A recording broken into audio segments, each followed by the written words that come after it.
Hey everyone, it's time for another Short Fiction Friday. This week I read Four Things: The Legend of Billy by Larry McMurtry, The Treasure Hunt by Edgar Wallace, and I Shall Go in the Devil's Name by David A. Sutton, and Roe Erg by Robert Weinberg. Let's start with Larry McMurtry because I have the most to say about this. Now, as far as I can tell, this isn't actually a short story. I first started to suspect this when I googled The Legend of Billy, and there was almost no results. I thought that was very strange. Larry McMurtry is a very famous writer. Surely people would be talking about this. So as far as I can tell, what's actually happened is that this is not a short story, it's an excerpt from a novel he wrote. The novel is Anything for Billy from 1988. The novel appears to be Larry McMurtry's spin on the Billy the Kid legend in another slightly different direction. So as far as I can tell, this was never meant to be a short story. This is just a chapter from the book, and it appears to be one of the later chapters, possibly even the last chapter. Our main character, Mr. Sippy, which is a funny name, by the way, he's kind of looking back on his life and especially the death of Billy the Kid. And he's talking about how it happened and how the legend kind of took off, about how all these different characters had different ideas of what happened. And then Sippy is reflecting on his own career as a writer and talking about how nobody wanted his more serious novels, they just wanted the pulpy action stuff. This is the kind of thing I'm not sure I should even be reviewing. It's really not fair to Larry McMurtry to read an excerpt of a much longer book. This absolutely does not work as its own short story.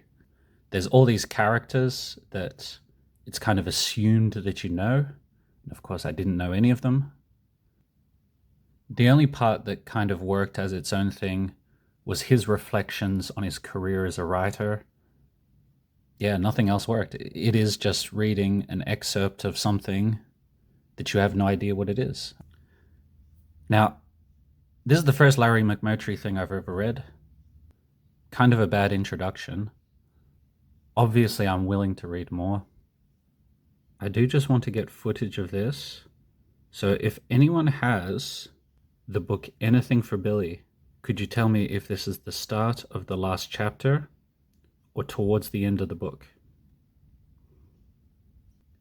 Yeah, I think that's quite a sleazy thing for the publishers to do here. That was a waste of my time. Okay, on to something more positive now. The Treasure Hunt by Edgar Wallace. This story was first published in Flynn's Weekly, 22nd of November 1924. This was a detective fiction pulp magazine.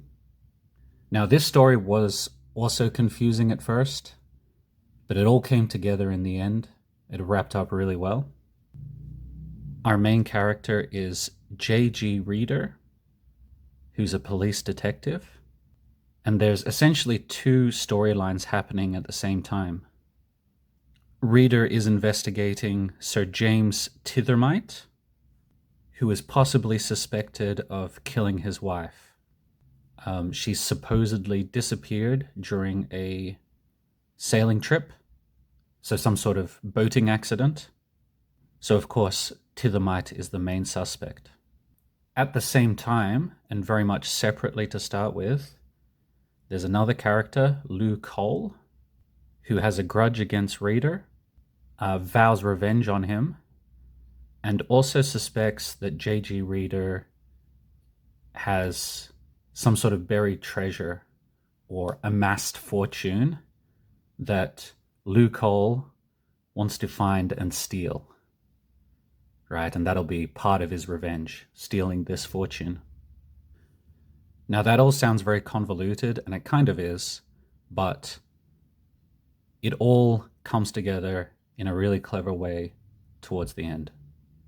So in the end, it's quite satisfying.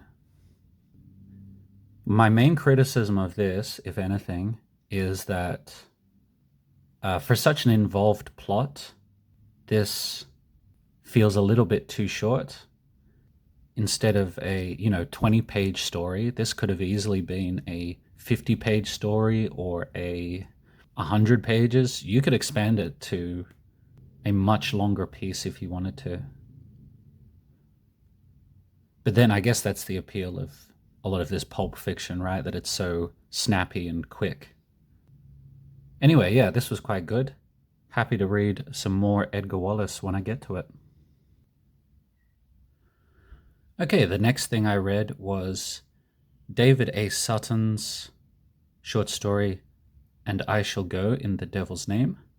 Now, David A. Sutton, unlike Edgar Wallace and Larry McMurtry, who were huge names, very famous writers, David A. Sutton seems to be mostly an editor and anthologist.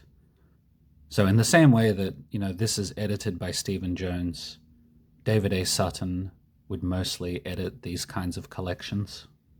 This was first published in 1994 in this anthology.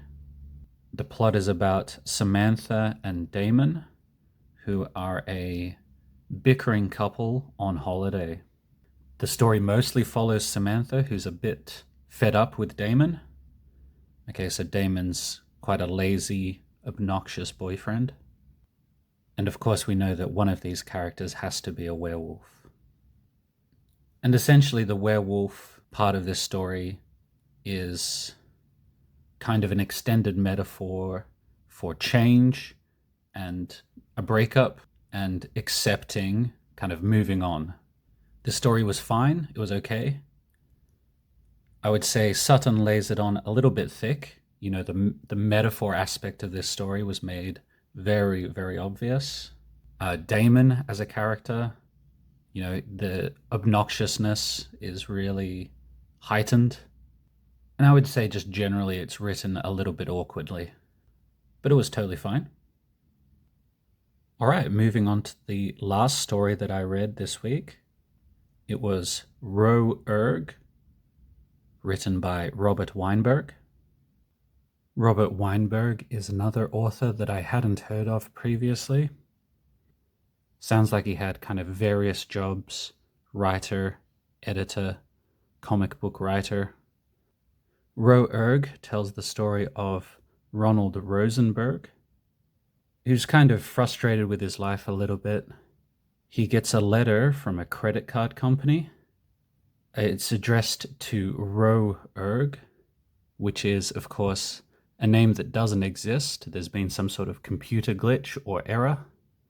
But Ronald thinks, why not? I'll take this credit card in a name that doesn't exist. And I can kind of take on this identity. I can commit some light financial fraud. Why not? And of course, as the story progresses, this alter ego kind of possesses him more and more, and he does worse and worse things as Weinberg, this person who doesn't really exist. It's cute that Robert Weinberg picked a name that's so similar to his own, right? Robert Weinberg, the writer, Ronald Rosenberg, the character, and Weinberg, the alter ego. But that doesn't really play into the story. It's not like a meta-fiction kind of deal here. This is actually a very straightforward, simple story, written in a very plain way. And it's a little bit predictable. It goes exactly where you think it would go, based on the concept. This was totally fine, if unremarkable. Okay, and if I had to rank these stories in my top 15 so far, Edgar Wallace is the only writer who's going to make the top 15 this week. The Treasure Hunt was quite good. I'm going to put that number 9, just below Roald Dahl. The David Sutton and Robert Weinberg stories were both fine. They were okay. They were, 5 out of 10 kind of stories. This list is starting to get quite crowded, and just an average story isn't going to make it. The Larry McMurtry story, that's kind of unfair to even rank. It's not a short story, it's a chapter from a book. So that's on the publisher, right? I think that's an unfair thing to do to Larry McMurtry, honestly, because anyone who reads that is going to come away with the impression that Larry McMurtry stories are nonsensical. If I did rank this, it'd be towards the bottom. But like I said, that's not fair. So I'm interested to read Larry McMurtry in the future.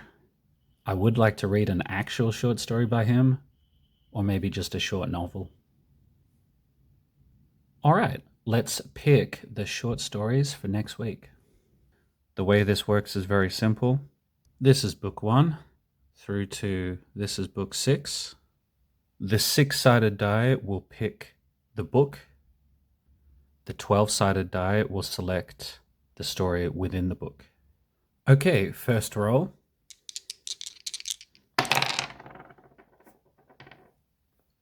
Five and 4. So that's the werewolf book.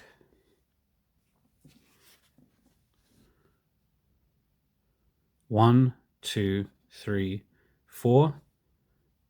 The Werewolf by R. Chetwynd Hayes. And that's 13 pages. So the idea is that I keep rolling the dice and I select more stories until we get to at least 50 pages. All right, second roll. 5 and 7. We've got the werewolf book again. 1, 2, 3, 4, 5, 6. 7. Well, I've already read that one, so let's go on to Immortal by Mark Morris, which is 20 pages, and that brings us to 33 pages total so far. All right, third roll.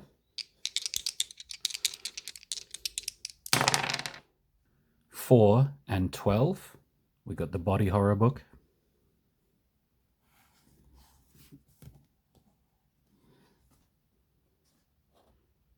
So I skip over anything that has a pencil mark next to it. That means that I've already read it. 1, 2, 3, 4, 5, 6, 7, 8, 9.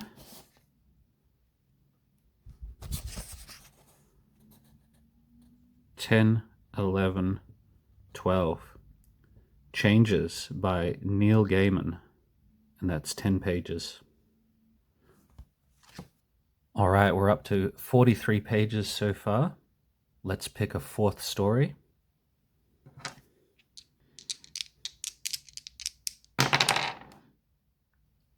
3 and 6. Spellbinders in suspense. 1, 2, 3, 4, 5, 6. Treasure Trove by F. Tennyson Jesse, and that's 7 pages, which gets us to exactly 50 pages. Cool. All right, so for next week, I'm reading 4 short stories. I'll put the list of selected short stories up on the screen here. Out of these, I'm most looking forward to Mark Morris. I've been told he's really good. Go read these short stories if you can find them. Thanks for watching. See you next week. Bye.